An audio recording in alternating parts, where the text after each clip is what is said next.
1981, bottom of the first inning. Pete Rose faces strikeout king Nolan Ryan. On a 2-1 count, Pete lines a single to left center field.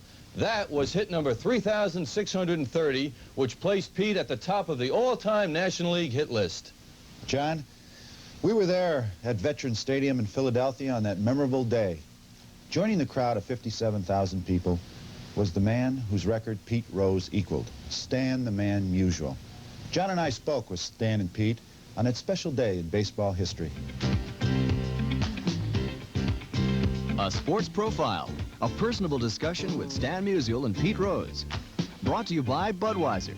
For all you do, this Bud's for you. And by Extra Strength Excedrin. Nothing you can buy is stronger or works harder on your headache. In 1963, when Stan Musial got his last career hit, rookie Pete Rose was a member of the opposition, but one of Stan's biggest fans. In June of 1981, with the baseball world watching closely, one of Pete's biggest fans was Stan the Man Musial. Yeah, great play. Earlier, Dave DeBuscherre talked with Pete Rose about goals and motivation. Well, I said goals. It was a little strange this year in spring training, Dave, because I didn't know if I was going to hit first or second. Now, you know, I'm usually a leadoff hitter all the years, 16 of them. At Cincinnati, I was a leadoff hitter, and the first 2 at Philadelphia, I was a leadoff hitter. And when I went to spring training, I usually set 4 goals, and they were individual goals, but they were really team goals. And the goals I set was 200 hits, 300 batting average, 100 runs scored, and played good defense wherever I may play. You know, I played all over the field. I played second base, all 3 outfield positions, third base, and now first base. But and if I got 200 hits, I usually would hit 300. And if I did both of those, I usually would score 100 runs.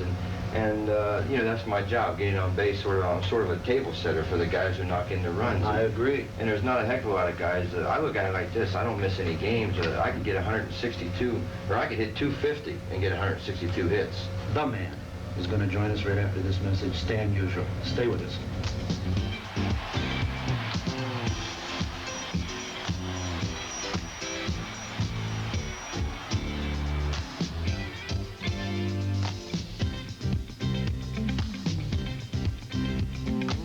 Had 3,630 career hits and is a member of baseball's Hall of Fame. Stan, welcome to Sports Profile. Nice being with you, John. Stan, as the record dwindles to the past now, how do you feel about Pete Rose challenging your record and surpassing it? Well, well, you know, Pete had a great and outstanding career. You know, he's one of the old-time ball players, and I said many times that Pete would fit in with the Gas House gang. The way he played, he was a great hustler, loved baseball, came to play, enjoyed the game, and that's a pretty hard combination to beat. Plus, he could always hit. That sounds like you. That was a description of yourself, too. Stan, don't you think that, you know, the ball players 10, 15, well, 15, 20, 25 years ago are a little different than the modern-day ball players because they had fun in those days? Well, we did have a lot more fun. It was a slower pace, you know, and we were on the train rise and had togetherness, more or less. It's a different pace today, different game today, but it's still good baseball, and as we, you know, we all love baseball, so I'm happy for you. You really are here. Stan, as the magic age of 40 approached in your career, you felt that the career was going to wind down. Now, what happened to you after age 40? Did you find it tougher to hit the ball or concentrate?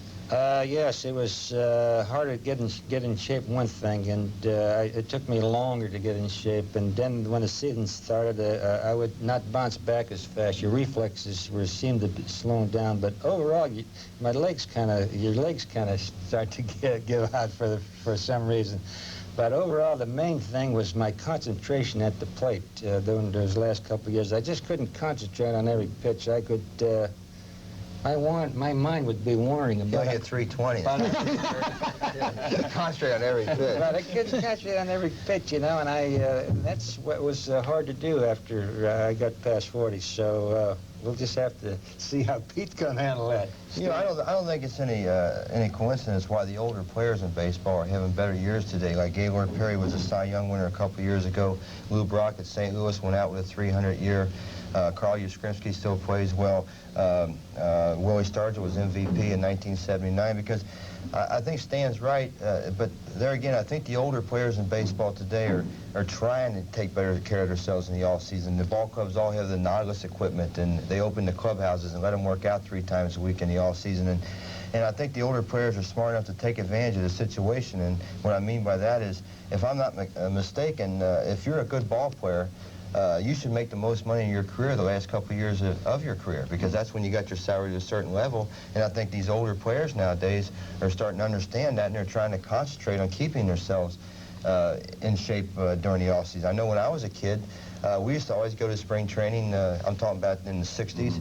We'd go to spring training. We'd be anywhere from 5 to 8 pounds overweight, and we'd work our way into shape. But now, the biggest difference I found in baseball, I don't know if Stan agrees with me or not, but the biggest difference today compared to the 60s and even the early 70s, is spring training is a business now.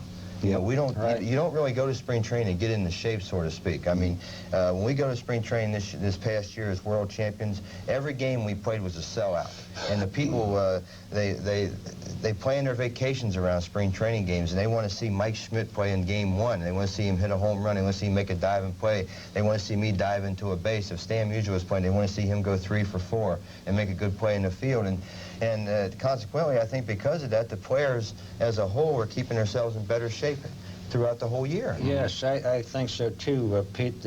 Plus, we know much more about dieting and vitamins and health care, and I think all these things put together why make today's ball player really, and the old-time ball players who were always in good shape. Like I'm thinking about Ty Cobb. He was way before his time because he worked out in the winter. He didn't put on that extra weight. He was dedicated. He was a scientific hitter. He was way before his time. Just what we're talking about, Cobb is a good example I can think of because he played a lot of years. Stan, I wanted to ask you a question. You played your entire career with the Cardinals. Pete played most of his career with Cincinnati, and I tried. He tried. Well, which brings me to the point. What do you think? You set your records entirely with one club, and which leads me to the question of today's athlete and free agency and etc. How would you respond if you were in Pete's shoes today? Well, I would think that if the free agency was around in our days, it's only human nature to come out and test the market. It's a natural feeling that, although, you know, I was with the Cardinals all those years, but it's just human nature to go out and test the market and get the best offer that you can get. That's and somebody wants you really bad enough, or they wouldn't have had enough money to pay Stan anyway. But, you know, let me explain something, Dave. No, I agree. See, I think it's important. I played 16 years at Cincinnati, and regardless of what the viewers may have read or what you may have read, I wanted to sign with Cincinnati, and the reality of the story was I was never offered a firm contract. And I didn't go through the free agency to try to see the best offer, because in reality, I could have made twice as much money as I make today if I'd have went to Atlanta. I even negotiated with Mr. Bush at St. Louis. And, you know, when I went through the free agency, I was looking for a team who I thought could go to the World Series. Now, the only mistake I made when I went to the free agency, I was negotiating seriously with the Cardinals, Kansas City, the Pirates, and the Phillies. Now, what I should have did is I should have went with the Pirates in '79 because they were champions. And the Phillies. Oh, you love hindsight, don't you? But, you know. No, but it is. I think it's human nature to want to test the market, and I don't blame you for what you did. If you weren't offered a reasonably acceptable contract, a team you've been with, it's natural you'd like to move. Well, I would like to thought that if I was playing these days, I'd have been an IM. Instant millionaire. You remember your last game, your last hit? Oh, sure. You remember it? I remember both of them. Yes, well, yeah, that was my last season, and we're playing Cincinnati, and Pete was the second baseman. And I remember we had big ceremonies that last day, and I was parading around the ballpark, you know, and we had a lot of good ceremonies at home plate, and I gave a long speech after 22 years. And as I remember riding around home, around the field, we passed the Cincinnati dugout, and I kind of remember Pete sitting there on top of the steps like he always likes to do there, and I kind of remember him just sitting there, and it just struck me in my mind.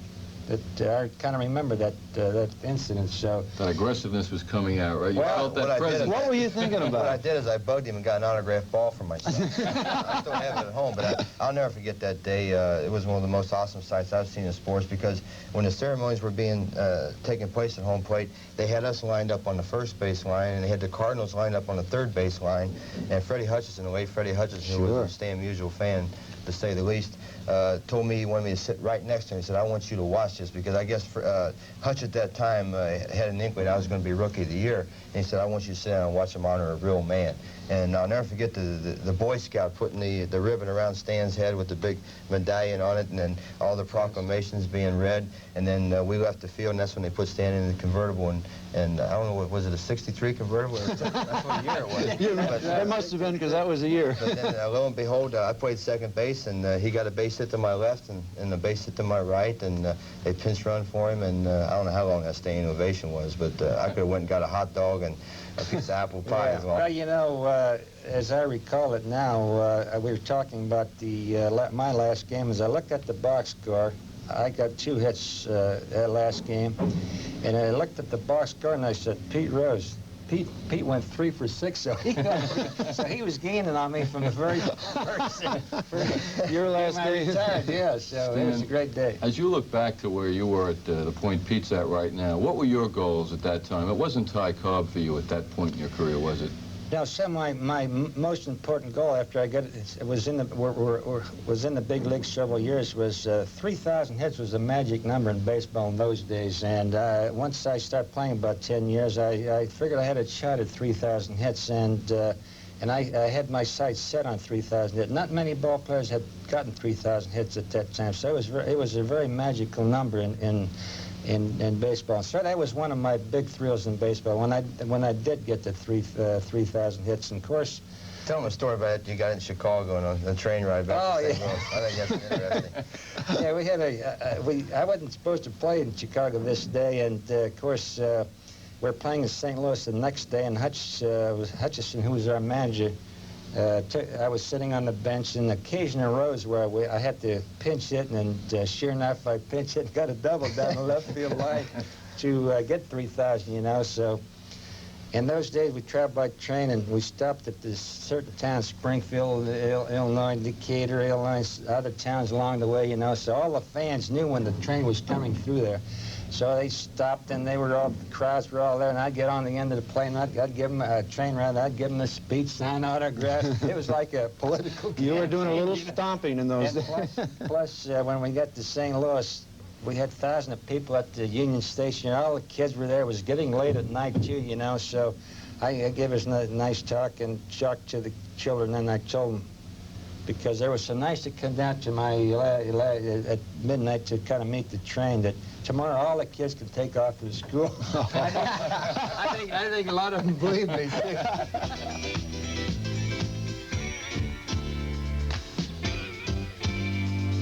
But gray hair's not for Pete Rose.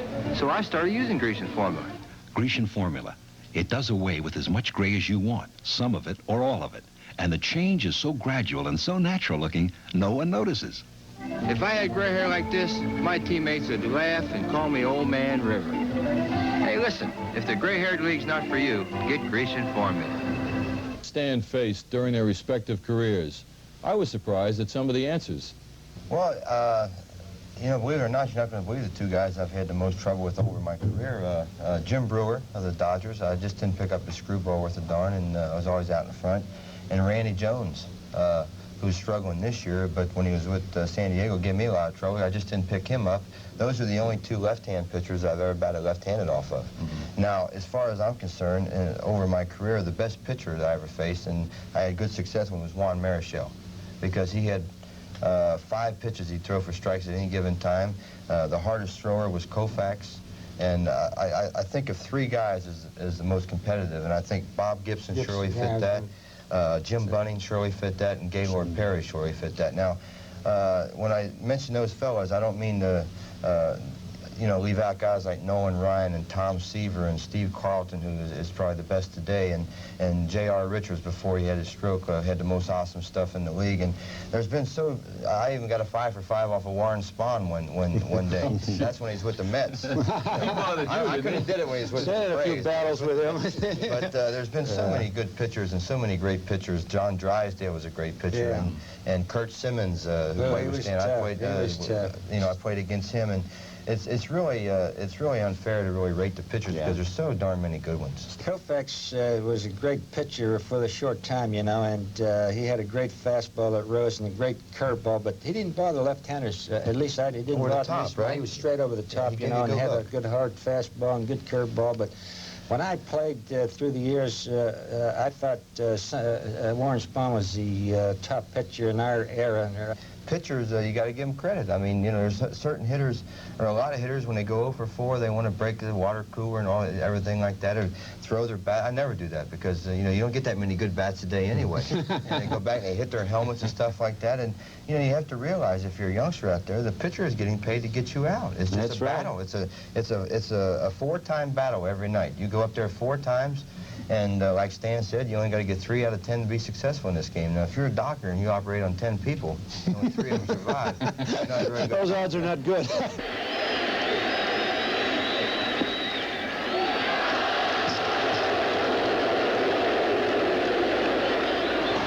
putting a little extra on it.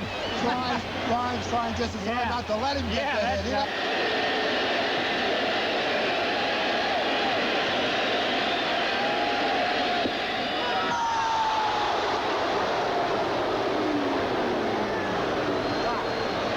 Those are 3 hummers. God, he hummed them in there.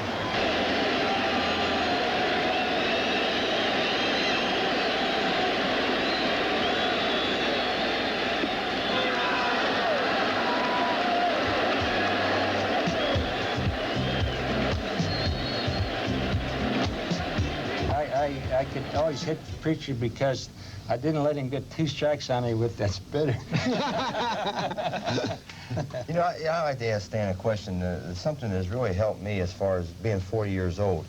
As you know, I played all the outfield positions. I played second. I went to third.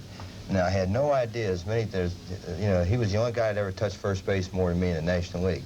And all of a sudden, I go to first base, and I just fell in love with the position because there's so darn much to do down there. There's so much activity, and I think the older you get, the more they should put you at first base. Because I think it really puts you, it keeps you in better shape if you play it the way you're supposed to play. Did you really enjoy first place your last couple of years, first base? No, I did. I've had games where I haven't had a ball hit to me, and I got 17 times I touched the ball with putouts. And well, you know, Pete, I played the outfield for 10 years, and I loved the outfield, and I was accustomed to it. So one day, Eddie Dyer in '46, we got off to a slow start. Dick Sisler was our first baseman, was having a little trouble. So Eddie Dyer said, do I mind going to first base and playing first base for a couple of weeks till Sisler got squared away? And I said, no, I'll try that. I never played first base. You know, I stayed there 10 years. But what I want to get back to you, Pete, was this. You're right, first base is a lot of work. You're always bouncing off on every pitch. You're backing up plays. Whereas Cut-off man, rundowns. Pitching rundowns. It's really work around first base. So I'd rather, for my... I used to like to play left to right field, and it was a little easier. And have a speedy center fielder. Because I was originally an outfielder. Now, you played a lot of infield. You played second, you played... Well, it figures he'd like the outfield because outfield is easy when you're hitting well. All you got to do is stand there and think about how to hit the ball. See, outfield is bad if you're in a slump. He was in a 22-year hitting streak. So I asked the wrong guy that question. Pete, do you know that Stan's one of the world's great harmonica players? I didn't know that. You didn't know that? That's a little-known secret. Stan, we got to get you going someday. You got it with you today? I play a little harmonica. I do a little magic. They're kind of fun for me and kind of relaxing. So there's a couple things I like to do to relax, plus a little golf. So that's about it. John and I want to thank you, too, for joining us. It's a real special pleasure to have a legend, Stan Musial, and a present-day legend, Pete Rose. They say I'm a legend in my own mind. In your own mind? Well, I think you're in a lot of people's minds. Pete, a summary thought on Stan the Man Musial. When you think of Stan, what comes to mind now? I just the appreciation that you have for him, what he did on the field, and what I always admired about Stan is the kind of type of individual he was off the field, and that's one reason I really enjoy going to St. Louis, because, you know, we stay at the hotel right across from the ballpark, and it's just awesome when you walk to the ballpark every day and you got to go past that statue there. It's something that, you know, I blew one of those when I left Cincinnati, but, you know, to have a statue of yourself in front of a ballpark, it's because he's just a class guy on and off the field. Stan, how about you? Yes, well, I followed Pete's career all these 18 years. I'm happy he set this National League hit record. He deserved it. He's a hustling ball player. I think overall, Pete, his desire and love of baseball, which we all do, Pete exemplifies all that, and we're proud to be with him. Appreciate it. Stan and Pete, we've been talking about the last hits in your respective careers. Let's talk about Dave's hitting career. Your first hit. Who was it off? Camille Pasquale. Had to be a curveball. Yeah, it was a curveball. My first, might have been my last.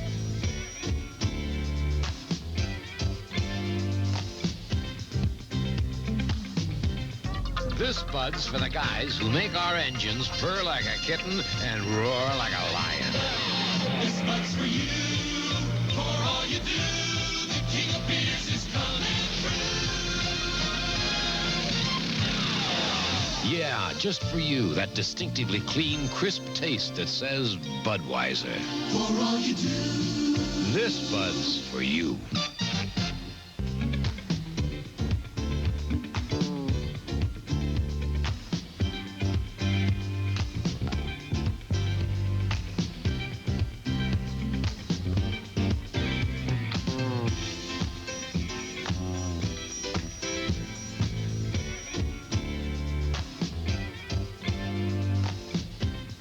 Yeah, John, I think it's quite a thrill to be with two greats like Stan and Pete, who have really rewritten baseball's record books for the last 4 decades. And it's not only the records that Stan and Pete should be remembered for, Dave. It was a privilege to witness the graciousness and the good wishes that Stan has for Pete Rose. And it was an experience to share the much heard about enthusiasm for baseball that Pete Rose continues to have today.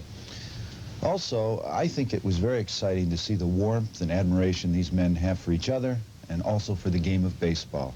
For John Andariese, I'm Dave DeBuscherre, thanking Pete and Stan for being our special guests.